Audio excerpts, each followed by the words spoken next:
Hello प्यारे बच्चों, कैसे हो आप सभी। स्वागत करते हैं आप सभी का सीयूईटी कॉन्सेप्ट में।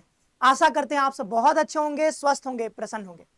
तो आज के इस सेशन में हम लोग चर्चा करने जा रहे हैं सीयूईटी यानी कि सेंट्रल यूनिवर्सिटी एंट्रेंस एग्जामिनेशन से लेकर आपके यूनिवर्सिटीज में एडमिशन तक का पूरा स्टेप बाय स्टेप प्रोसेस क्या रहता है, इस पूरी चीज को हम यहाँ पर आपको डिटेल में बताने वाले हैं कि जब आप अभी सीयूटी का एग्जाम दे रहे हो, एग्जाम के बाद अपने टारगेट यूनिवर्सिटी तक कैसे पहुंचोगे, इस बीच पूरी प्रक्रिया जो होती है उसके बारे में हम पूरा आपको एक्सप्लेन करने वाले हैं। तो जो भी बच्चे सीयूटी यूजी 2025 का एग्जाम दे रहे हैं इस बार, उन सभी के लिए वीडियो काफी इंपॉर्टेंट है, क्योंकि जितना कठिन सीयूटी का एग्जाम फोड़ना है उतना ही कठिन कहीं ना कहीं जो है यूनिवर्सिटीज के काउंसलिंग की प्रक्रिया में पार्टिसिपेट करना, हर एक चीजों से अपडेटेड रहना, ये भी हो जाता है, बहुत कठिन हो जाता है बच्चों के लिए।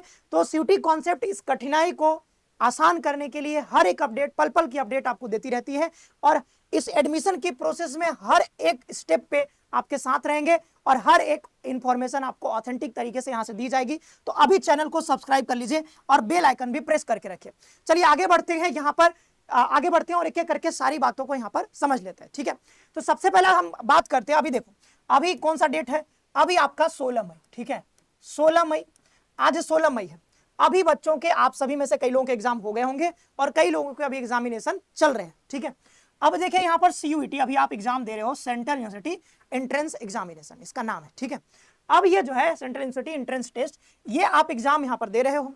फिर इसके बाद देखो क्या होगा, अभी आप एग्जाम दे लोगे, एग्जामिनेशन के बाद क्या होगा कि एनटीए जो भी आपने पेपर दिया है उसका एक आंसर की जारी करेगी। ठीक है, क्योंकि पेपर आपका सीबीटी मोड में हो रहा है, तो आंसर की यहां पर आपको जो रिस्पॉन्स सीट होता है वो अपने जो आप लॉगिन करोगे पोर्टल पे, एनटीए जो भी वेबसाइट है वहां पे लॉगिन करोगे, तो वहां पर आपको एक रिस्पॉन्स सीट मिलेगा। उसमें बताया जाएगा कि आपने जो है कौन सा ऑप्शन टिक किया था एग्जाम में और कौन सा ऑप्शन इसका करेक्ट है। ठीक है, तो वो सारी बातें यहां पर बता दी जाएंगी। तो आप अपने क्वेश्चन पेपर आपने जो टिक किया था वो सब देख पाओगे, अपना रिस्पॉन्स सीट देख पाओगे। तो आंसर की जारी होगी। ठीक है, आंसर की जारी होगी तो फिर क्या होगा, 2 से 3 दिनों तक आपको टाइम दिया जाएगा कि भाई अगर आपको लग रहा है कि नहीं इसमें कोई क्वेश्चन गलत हो गया है, मतलब एनटीए ने इसका आंसर की में जवाब कुछ गलत दे दिया है, लेकिन हमारे पास इसका आंसर कुछ और है और हमारे पास उसके लिए ठोस प्रूफ भी है। ठीक है, मान लो कोई किताब है बहुत ऑथेंटिक, मान लो एनसीईआरटी में उसका आंसर कुछ और दिया है और मान लो कि एनटीए ने उसका कुछ और आंसर माना है, तो आप उसको जो है यहाँ पर क्लेम कर सकते हो। ठीक है, तो क्लेम करने के लिए आपको कुछ चार्ज देना पड़ता है, शायद 200 रुपए के आसपास यहाँ पर क्वेश्चन होता है। ठीक है, तो एक क्वेश्चन आपको लग रहा है कि नहीं इसका आंसर एनटीए ने सी दे दिया है, लेकिन इसका सही आंसर डी होना चाहिए, तो आप उसको क्लेम कर सकते हो। ठीक है, अब क्लेम करोगे तो फिर क्या होगा, फिर ये नया जो है यहां पर रिवाइज्ड आंसर की जारी करेंगे। ठीक है, रिवाइज्ड आंसर की या फिर कह सकते हो यहां पर फाइनल आंसर की फिर से जारी होगी। ये जो आंसर की होती है प्रोविजनल होती है। ठीक है, प्रोविजनल आंसर की, देन फाइनल आंसर की जारी होगी। तो फाइनल आंसर की में अगर आपका सही रहा, प्रूफ आपका सही रहा, तो उस चीज को सही कर दिया जाएगा और जिन भी बच्चों ने अगर मान लो ऑप्शन डी किया था तो सभी को नंबर मिल जाएंगे। ठीक है, तो वो हो जाएगा, तो रिवाइज्ड आंसर किया आएगा। रिवाइज्ड आंसर किया गया, आप सभी को पता चल जाएगा कि आपके जो है 250 में से टेस्ट पेपर में कितने नंबर आए हैं, 500 में से दोनों मिला करके कितने आए हैं, वो सब आपको पता चल जाएगा। देन इसके बाद क्या होगा कि इसके कुछ दिनों बाद जो है एनटीए रिजल्ट जारी करेंगे। सीयूईटी का क्या आ जाएगा, आपका रिजल्ट आ जाएगा। ठीक है, अब जैसे ही रिजल्ट आएगा तो रिजल्ट में क्या होगा, आपको एक कार्ड मान लो मिल गया कि भाई आपने इतना नंबर लाया। ठीक है, आपको पता चल जाएगा कि हाँ मेरे इतने नंबर आ गए। ठीक है, इतने आउट ऑफ इतने आ गए, तो आपको अपना रिजल्ट मिल जाएगा। ठीक है, सीयूटी का रिजल्ट आ जाएगा, आपको पता चलेगा कौन से टेस्ट पेपर में आपके कितने नंबर आए। ओके, ये बात होगी। अब मान लो कि एनटीए ने ये सारा कर दिया, यहां पर एनटीए का काम हो जाता है समाप्त। ठीक है, यहां अब एनटीए का यही काम था, ये नेशनल टेस्टिंग एजेंसी थी, आपका पेपर ले ली, आपका रिजल्ट जारी कर दी। ठीक है, अब एनटीए चली गई अपना। ठीक है, और आपको एक कार्ड थमा दी, आपका रिजल्ट थमा दी। ठीक है, अब आपके पास अपना रिजल्ट है। अब क्या करोगे, अब यूनिवर्सिटीज आपसे कहेंगी कि आप अपना जो है ये जो आपको यहाँ पे मार्क्स आए हैं आपके सीयूटी में, वो मार्क्स लेकर के आइए हमारे पास। ठीक है, उसका डॉक्यूमेंट लेकर के आइए और हमारे यहाँ क्या करिए, आप रजिस्ट्रेशन करवाइए। ठीक है, तो अलग अलग यूनिवर्सिटीज फिर क्या करेंगी, अपना अपना काउंसलिंग पोर्टल यहाँ पे ओपन करेंगे। रिजल्ट आने के बाद भी हो सकता है ओपन, रिजल्ट से पहले भी ओपन हो सकता है, ध्यान रखिएगा। ठीक है, बच्चे सोचते हैं कि नहीं रिजल्ट आने के बाद ही होगा, नहीं जी ऐसा नहीं है कि अभी मान लो रिजल्ट आ गया। ठीक है, रिजल्ट आ गया, रिजल्ट आने के पहले भी हो सकता है काउंसलिंग पोर्टल ओपन। ठीक है, काउंसलिंग जो है आपके पहले भी ओपन हो सकते हैं और कुछ के इसके बाद भी यहां पर ओपन होते रहते हैं। देखो क्या होता है ना कि हर यूनिवर्सिटी का अपना अलग अलग है, तो कुछ कोई यूनिवर्सिटी हो सकती है, जैसे दिल्ली यूनिवर्सिटी की बात करें तो दिल्ली यूनिवर्सिटी ने अपना CSCS पोर्टल जो उसका है, कॉमन सीट एलोकेशन जो पोर्टल है इनका, ये जो है यहां पर इन्होंने रिजल्ट से पहले ही काउंसलिंग पोर्टल ओपन कर दिया था। तो डीयू हर बार लगभग पहले ही कर देती है, इस बार भी देखना होगा कब आते हैं। जब भी आएगा ना ये जो है यहाँ पर काउंसलिंग पोर्टल ओपन होगा, हम आपको इस चैनल के माध्यम से अपडेट देते रहेंगे, ठीक है। अब इसी में बच्चों को बहुत कंफ्यूजन होता है कि जैसे डीयू का हुआ ओपन, ठीक है, बच्चों को मान लो किसी को पता ही नहीं चला तो वो रजिस्ट्रेशन ही नहीं करवा पाया। अब अगर रजिस्ट्रेशन नहीं करवा पाओगे ना तो होगा क्या कि आप एडमिशन से बाहर हो जाओगे, मतलब डीयू में आप एडमिशन नहीं ले सकते। एडमिशन आपको लेना है तो पहले आपको यहाँ पर काउंसलिंग करवाना ही पड़ेगा, ठीक है। पहले तो पेपर देना पड़ेगा, ठीक है, फिर आपके मार्क्स आ जाएंगे, फिर यहाँ पर पेपर CUT का पेपर देना तो बहुत जरूरी है, बिना उसके नहीं हो पाएगा, ठीक है।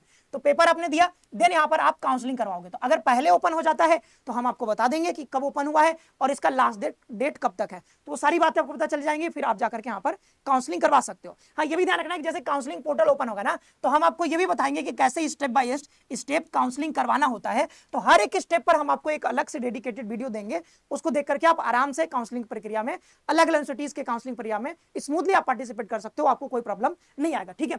तो पहले भी ओपन हो सकता है, बाद में भी ओपन हो सकता है, ठीक है। तो कुछ पहले ओपन कर देती हैं, कुछ बाद में ओपन कर देती हैं। तो ये काउंसलिंग पोर्टल जब ओपन होगा, ये कैसा दिखता है भाई काउंसलिंग पोर्टल, आपको दिखा देते हैं। सर दिखा दीजिए हमको काउंसलिंग पोर्टल कहाँ पे है, अभी दिखा देते हैं जी। ये देखो, ये है यूनिवर्सिटी ऑफ दिल्ली का काउंसलिंग पोर्टल, ठीक है। ये देखो अंडर ग्रेजुएट एडमिशन यानी कि यूजी के लिए एडमिशन पोर्टल है इनका, और यहाँ पे लिखा हुआ है कॉमन सीट एलोकेशन सिस्टम, ठीक है, CSAS इसको कहते हैं, कॉमन सीट एलोकेशन सिस्टम इनके पोर्टल का नाम है। अब इसमें क्या होगा कि ये जैसे 2024 के लिए था, तो इसमें क्या होगा कि आप यहाँ पे आओगे, अपना CUT का एप्लीकेशन नंबर और यहाँ पे अपना पासवर्ड डालोगे और देन यहाँ पे लॉगिन करोगे, और लॉगिन करने के बाद क्या होगा, वो आपसे कई सारे यहाँ पर जो है डॉक्यूमेंट्स मांगेंगे, ठीक है।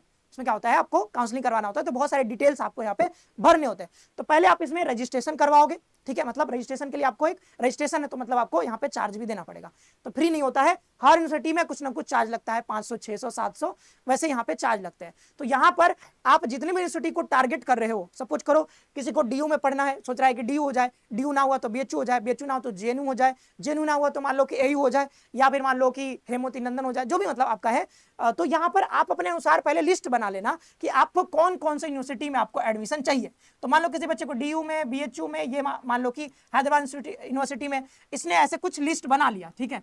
तो लिस्ट बनाने के बाद आप क्या करोगे यहाँ पे कि आप इन सारे का वेट करोगे कि कब जो है यहाँ पर DU का पोर्टल ओपन हो रहा है, कब BHU का हो रहा है, कब जो है हैदराबाद यूनिवर्सिटी का हो रहा है, कब जो है AU का हो रहा है, कब JNU का हो रहा है, ठीक है। आपको अपडेटेड रहना पड़ेगा, और उस बीच जैसे ही DU का ओपन होता है तो फिर जाकर के यहाँ पर इनके इस वाले पोर्टल पर आना पड़ेगा और यहाँ पर लॉगिन करके आपको रजिस्ट्रेशन करवाना पड़ेगा, और रजिस्ट्रेशन में आपको कुछ फी पेमेंट करना होता है, ठीक है। तो फी पेमेंट करोगे, फिर देन क्या होगा कि उसमें क्या होगा, फिर आगे हम बता रहे हैं, ठीक है, आगे आ रहे हैं, पहले हम यहाँ पे बता देते हैं, आगे बता दे रहे हैं, इतना समझ गया ना, रजिस्ट्रेशन करवाना होता है, फी पेमेंट करना होता है, ठीक है। जैसे JNU का देखोगे तो JNU का यहाँ पर अलग है, JNU एडमिशन 2024 के लिए है, 2025 के लिए बाद में ओपन होगा, ठीक है, अभी ओपन नहीं हुआ है। जैसे ये देखो बनारस हिंदू यूनिवर्सिटी के लिए है, ठीक है, तो ये BHU के लिए यहाँ पर आओगे, ठीक, सेम लगभग सबका सेम ही प्रक्रिया रहता है, वही डॉक्यूमेंट अपलोड करना होता है, रजिस्ट्रेशन फी पेमेंट करना होता है। या इन्होंने बता भी रखा है कि क्या क्या चाहिए, यहाँ पे 10+2 लेवल का यहाँ पर सर्टिफिकेट चाहिए, परसेंटेज चाहिए, वो सारी चीजें यहाँ पर क्या क्या मांगी जा रही है ना, वो सब देखो। यहाँ पर फी भी आप देख सकते हो भाई, 500 रुपया पिछली बार लगा था, और SC ST PWD के लिए 250 रुपया, तो रुपए भी लगते हैं आपको, ठीक है, मतलब पैसा भी लगता है रजिस्ट्रेशन करवाने के लिए, ठीक है। फिर बात करते हैं यहाँ पर, जैसे ये देखो, ये JNU का दिखा दिया, BHU का। अब ये होता है समर्थ पोर्टल, ठीक है। ये समर्थ पोर्टल क्या होता है, देखो कुछ तो यूनिवर्सिटीज हैं जिनका अपना अलग से होता है पोर्टल, कुछ ऐसे यूनिवर्सिटीज हैं जिनका मतलब एक ही पोर्टल है, समर्थ, ठीक है, समर्थ पोर्टल है। लेकिन समर्थ पोर्टल में भी आपको अलग अलग यूनिवर्सिटीज का अलग अलग देखने को मिलेगा। जैसे आप यहाँ पर ना, जैसे हेमोती नंदन काउंसलिंग समर्थ पोर्टल सर्च करोगे तो हेमोती नंदन का आ जाएगा, समर्थ EDU लिखा हुआ है, ठीक है। तो ये हेमोती नंदन के लिए, आगे इसमें हेमोती नंदन लिखा होगा। यहाँ पर हम कुछ और लिख देंगे, जैसे यहाँ पर कुछ और नाम लिख देते हैं, ठीक है, किसी और यूनिवर्सिटी का नाम लिख देते हैं। ये अभी ओपन नहीं हो रहा है, ठीक है, कोई बात नहीं, ठीक है, भेटाते हैं इसको। यहाँ पर मान लो जैसे सेंट्रल यूनिवर्सिटी आप राजस्थान समर्थ पोर्टल लिखोगे तो सेंट्रल यूनिवर्सिटी आप राजस्थान का आ जाएगा यहाँ पे काउंसलिंग पोर्टल। यहाँ पे मान लो कि हरि सिंह गौर लिखोगे तो हरि सिंह गौर का आ जाएगा समर्थ पोर्टल, ठीक है। तो फिर इस पर क्लिक करके फिर वहां से लॉगिन करके यहाँ पर आपको रजिस्ट्रेशन करवाना होता है, ठीक है। तो ये समझ गए आप कि कैसे यहाँ पर रजिस्ट्रेशन होता है, मतलब रजिस्ट्रेशन करवाना मस्ट है, उसके बिना आप एडमिशन नहीं ले पाओगे।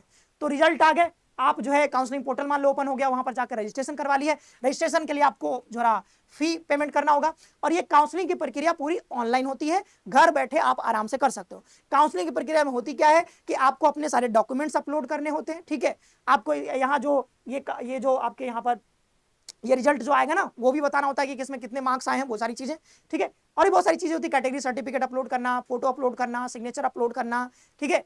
और भी कुछ कुछ डॉक्यूमेंट्स होते हैं, टीसी हो गया, टीसी भी मांगा जाता है, ठीक है। तो टीसी भी, तो जिनके पास टीसी नहीं उनके लिए हालांकि ये भी कहा जाता है कि टीसी नहीं है तो आप अंडरटेकिंग भर दो, बाद में आप जब ऑफलाइन काउंसलिंग होगा तो वहां पे आप आकर के टीसी जमा कर दीजिएगा, ठीक है। तो टीसी नहीं आएगा, कोई घबराने नहीं है। हालांकि इस पे हम आपको डेडिकेटेड वीडियो लेकर के आएंगे, क्योंकि ये प्रक्रिया बहुत जटिल होती है, ठीक है। तो ये हम आपको लाइव कराएंगे, कोई दिक्कत नहीं है, अपडेट देंगे इसके ऊपर, ठीक है। अब बात रही यहाँ पर कि काउंसलिंग हो गया, ठीक है, काउंसलिंग हो गया।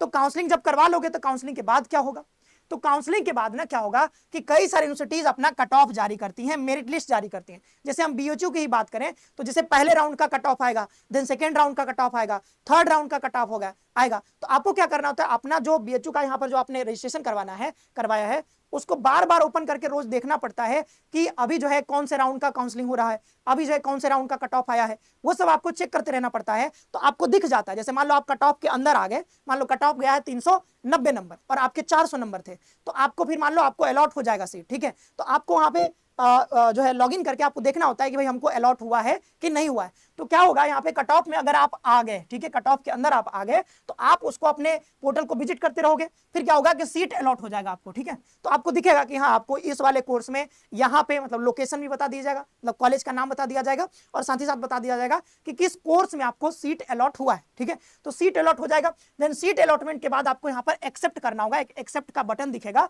आप एक्सेप्ट करोगे। एक्सेप्ट के बाद आपको फी पेमेंट का एक ऑप्शन दिखने लगेगा, लिंक दिखने लगेगा, वहां से आप ऑनलाइन जाकर के फी पेमेंट कर दोगे।